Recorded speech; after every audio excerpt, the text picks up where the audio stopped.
দই চিকেন।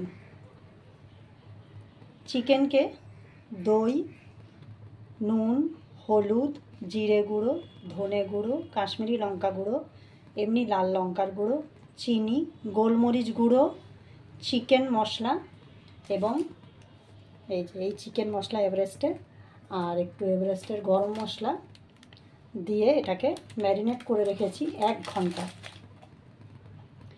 এবার কড়াইতে তেল দিয়ে সর্ষের তেলে এই আলু একটু ভেজে নিয়েছি।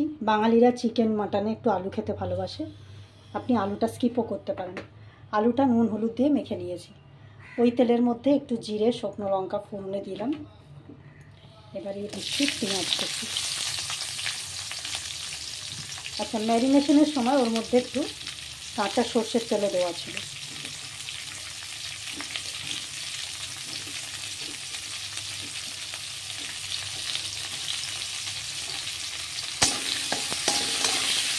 পেঁয়াজটা হালকা করে একটু ভেজে নেব।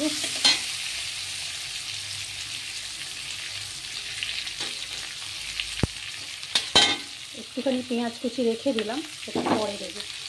মাংস যখন দেবো তখন দেবো, তো মাংসের সাথে সেদ্ধ হবে।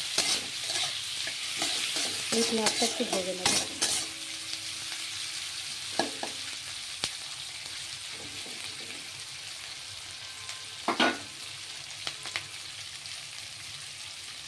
হালকা ভাজা হতে একটু সময় লাগবে।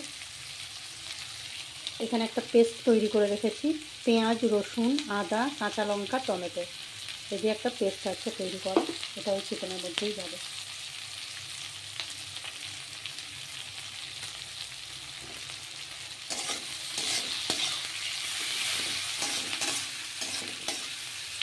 আপনারা অনেকেই আমার চ্যানেল দেখছেন, আমার খুব ভালো লাগছে। আমার চ্যানেলটা সাবস্ক্রাইব করে নিন, লাইক কমেন্ট করতে থাকুন। কারোর কিছু বলার থাকলে, অপছন্দ হলে সেটাও আমাকে একটু জানান, আমি সেটাকে আবার ঠিক করে নেওয়ার চেষ্টা করব। পেঁয়াজটা মোটামুটি ভাজা হয়ে গেছে। পেঁয়াজ, রসুন, আদার পেস্টটা দিয়ে দিলাম।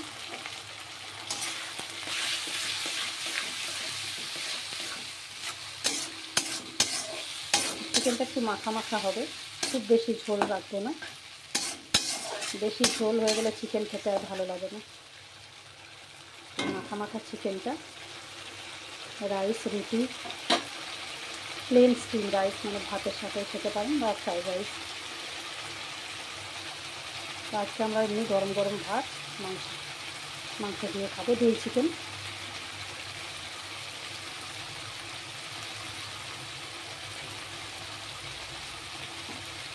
এবার এই মাংসটা এর মধ্যে ঢেলে দিচ্ছি।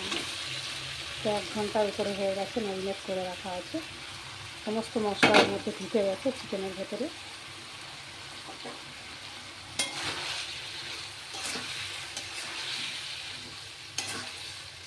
এটাকে খুব ভালো করে কষাতে হবে, অন্তত 10 থেকে 15 মিনিট।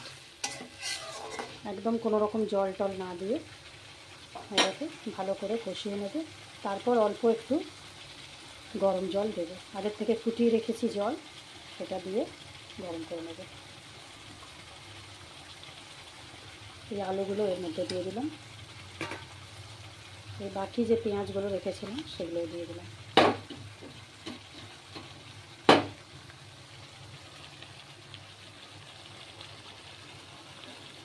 ব্যাস, এটা আবার একটু আঁচ ঢিম করে দিয়ে একদম সিমে করে দেবো আঁচটা। তারপরে এটাকে একটু ঢাকা দেওয়া থাকবে, 10 থেকে 15 মিনিট এভাবে ওটাকে কষানো হবে। তারপর একটু জল দেবো। Thank you for watching.